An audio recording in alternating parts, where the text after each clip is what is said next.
Going from Good to Great, a review of Jim Collins' book, Good to Great, by Candace Tisdale and Tanisha James. Good is the enemy of great. When we think about schools and companies and even our government, we have to ask ourselves this question.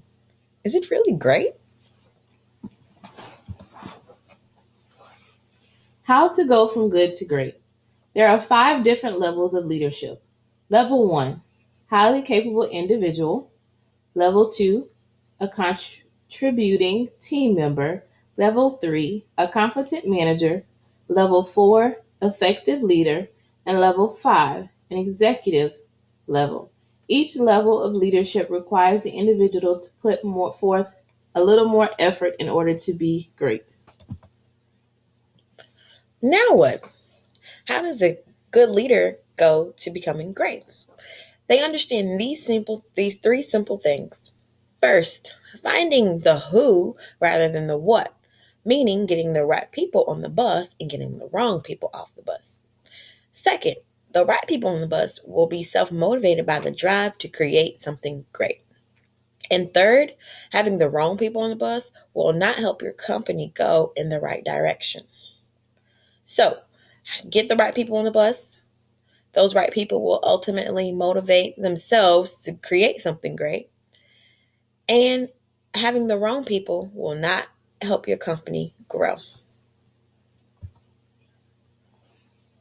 Facts are better than dreams.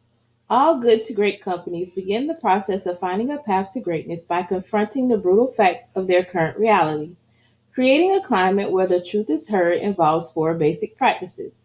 Number 1, a leader should lead with questions, not answers. Number 2, the leader should engage in dialogue and debate and not persuasion. Number 3, the leader should conduct autopsies without blame. Number 4, the leader should build red flag mechanisms that turn information into information that cannot be ignored. Leadership does not begin just with vision. It begins with getting people to confront the brutal facts and to act on the implications. Are you a fox or a hedgehog? What does that mean, you say? Well, there's three simple things that you can think about. What are you deeply passionate about? What can you be the best in the world at? And what drives your economic engine? These are the three facts, the three circles that help you determine if you are a fox or a hedgehog.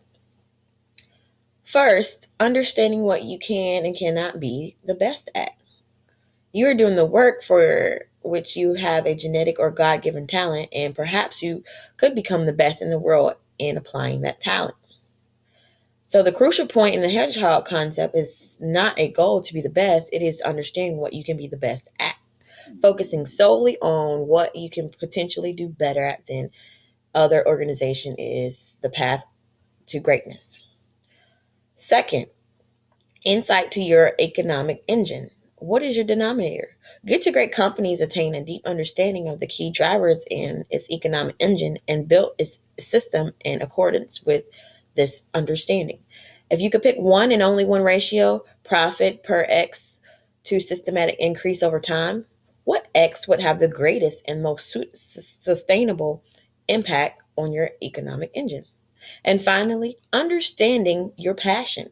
Passion is the key to the hedgehog concept for the good to great companies. You cannot manufacture passion or motivate people to feel passionate. You can only discover what ignites your passion. The final question, why greatness? The real question is not why greatness, but what work makes you feel compelled to try to create greatness? If you have to ask the question, why should we try to make it great? Isn't success enough? Then you're probably engaged in the wrong line of work. Greatness is not a function of circumstance. Greatness, it turns out, is largely a matter of conscious choice and discipline.